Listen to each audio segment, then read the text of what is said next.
Hey, what's up, y'all? My name is Henry Fan. I worked in financial aid at Foothill College, and I'm currently at Skyline College. I wanted to share some things because I've learned during my time in financial aid, over 50, 60% of students don't actually apply, and that makes me sad because without applying, students are kept out of full learning programs and communities. Um, they Students do not have the ability to obtain grants that they're actually paying for. So these are some of the invisible scripts that kind of come up in students' minds, and I want to kind of debunk some of that. And for this video in particular, I wanted to do a FAFSA walkthrough um, of some of the challenges that come up when we're doing this application, but just know that these are all misconceptions, right? Students and many other folks count themselves out, but let's let the ending result of the application do that for us. Let's not have false beliefs and attitudes around it so that we can be able to get, cash for college and that we can be able to get into learning programs so that we can be eligible for scholarships. Um, so, okay, let me share the prototype of the FAFSA so I can begin doing a walkthrough for that. I actually cannot.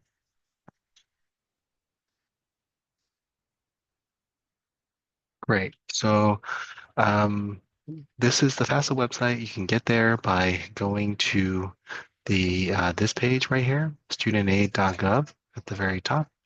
Um, they've made a prototype to kind of be able to get financial aid professionals to use it. I haven't seen any videos done with it, so one thing I'll note is this form, the 2526 form, um, you can think of as potentially providing coverage from July to July. So this is not January to January. So at the San Mateo Community College District, we're looking at fall semester being the first term of potential coverage. Coverage meaning getting, cash and getting into really cool learning programs that are kind of like a small country club, to be completely honest, right?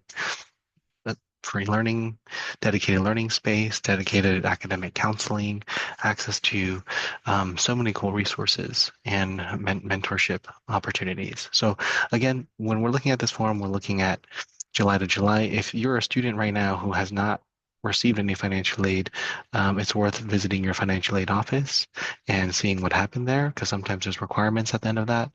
Um, but that's for a different video. So, but just know if you're trying to get coverage right now, like you're in school right now and you're enrolled in fall, winter, or spring, and you're trying to get some coverage or be able to retro grants that you may be eligible for, such as the federal Pell Grant or the Cal Grant, this is the form that we're going to actually want to do.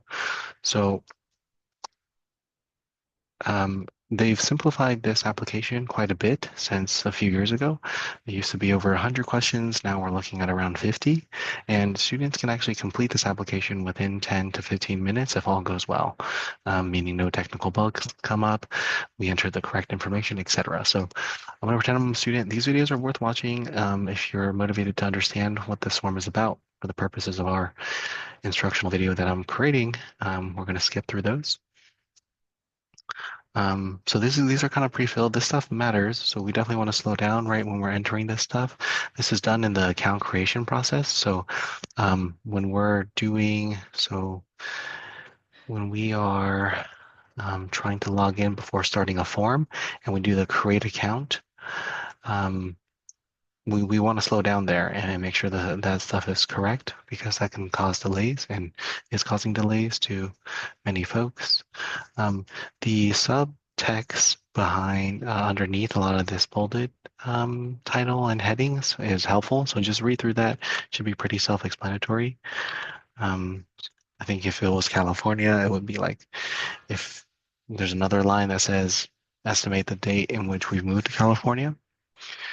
So don't overthink it. We will need to provide consent or approval for this part. Otherwise, you will not be eligible for federal aid. And one of the major motivations I hope you all adopt in doing this form is being able to see whether or not you're Pell eligible, right? Eligible for a Pell grant. At Foothill and Skyline College, we're looking at anywhere from a few $100s to upwards to $8,000. and it's 8,000. That's eight with three zeros. So it's, it's definitely worth doing the application just to be able to see if we got that or not, in addition to the other stuff, right? Like learning communities and such. So personal circumstances, right? Most of our students are single, never married. But if you're not, please select the appropriate selection. For this, if students indicate yes to this, or yeah, we want to, be truthful about this, but also not accidentally indicate yes. This is whether or not they have their first bachelor's degree, which is a college degree. There's, yeah, students who have earned a bachelor's degree in the past are not eligible for Pell Grant, or yeah, but they are still eligible for loans. You just have to put a loan request form in with your financial aid office. So when students are reading through these personal circumstances, just know that if we selected any of these, there will be a verification process that happens with your financial aid office at the college or university that you're at. So just know that, answer correctly and honestly.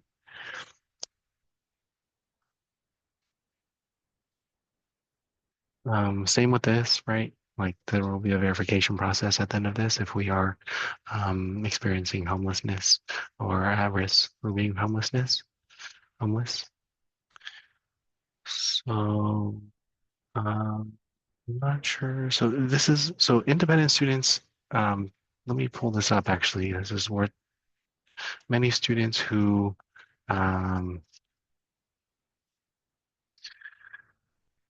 either moved out of their parents' home or have um, are doing their own taxes think that they're independent for FAFSA, meaning that the parents don't need to sign off and the parents don't need to create an account and complete their form with them.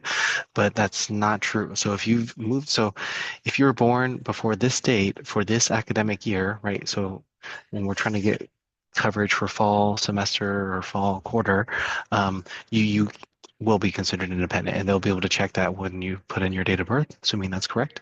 And then if you're able to say yes to any of these things, you'll also be considered independent. But mm, the gist of it is if you've moved out and you're living on your own and pay your own bills, or doing your own taxes, like that stuff is not sufficient for you to be considered independent for FAFSA, in which case you will have to invite your parents. So student demographics. It's also sometimes quite common that FAFSA and DREAM Act applicants, when we're doing it, it looks for tax information that is 2 years removed. So for our current academic year, it was looking at 2022 taxes. Um, the at most accredited colleges, there's an appeals process, many different appeals, but one appeal is to get your income kind of reevaluated. So just know that, it's worth clicking around the different forms and understanding the forms. The one that I'm thinking about is this, right? So if if you're using our parents' income is too high or your income is too high, but your income has substantially been reduced, like your present income in 2025 compared to when you put your tax information in, there is a form for that. Okay. So um, this part, so if you're a green card holder, I would just look this up if you're not sure, right? Let's go for citizen. This won't affect your aid. Read through this. This part is also important. Like sometimes students skip this part, but if you skip this part, there's going to be an outstanding requirement on your FAFSA, and outstanding requirement also means you're not able to reap all the benefits of the FAFSA. So let's just go ahead and do this real quick.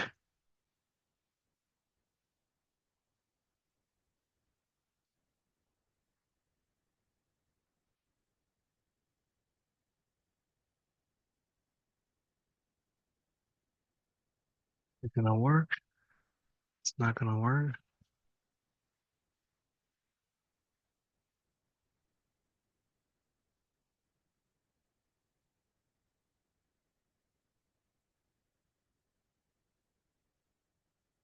The search button is actually not working, which is wonderful for the demo.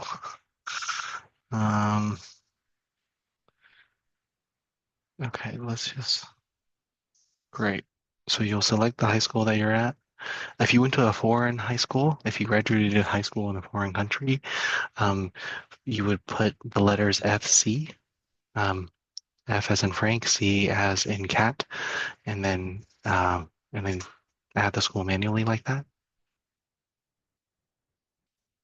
I don't, something going on with this prototype.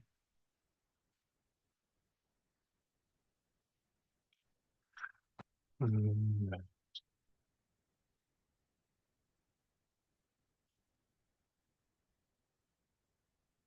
Then you would check the checkbox, right, if it was outside the country, outside the United States. And then you would continue. Um, this These answers will not affect your eligibility for federal aid or federal benefits. So just answer truthfully, but don't overly stress about it. So for 25-26 year, it's looking at 2023 tax information, right? Um, so is the student's family size different from the number of individuals claimed on the 23 tax return?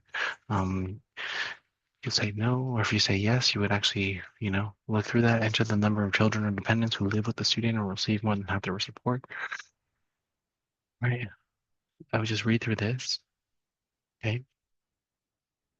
How many people in the student's family? Oftentimes this is one, but if you have someone else in the family that's going to college, you're not sure what this stuff is, you can look at it, right? Like this is your 1040, your tax return. Um, Give me 1 second.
Okay, so this is so we would estimate this. This does not need to be exact.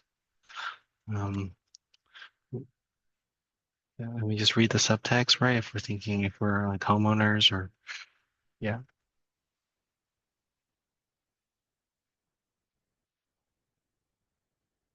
Here I would add all the schools that you think you might end up at for this academic year. If you're applying for like this year and you know that you've only been at one school for this year, then you would only um just add the school that you've had enrollment at.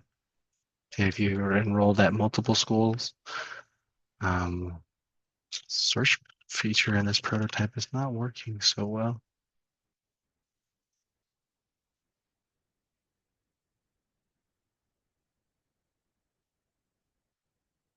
Hmm. Yeah. Yeah, so if you attend multiple schools for that year, you could also have multiple schools. It doesn't reduce your aid or your financial aid package. Great. And then you've reached the last step. So independent students, they really, again, this is how we define dependent or independent students. Their application is really not that long. So don't overthink the application. Please get it done. You get access to various learning communities or programs. And you can be able to claim some of the grants, which is cash directly into your bank, to when you apply for your financial aid. So uh, great. I hope that was helpful. Let me know in the comments what comes up. Thanks, y'all.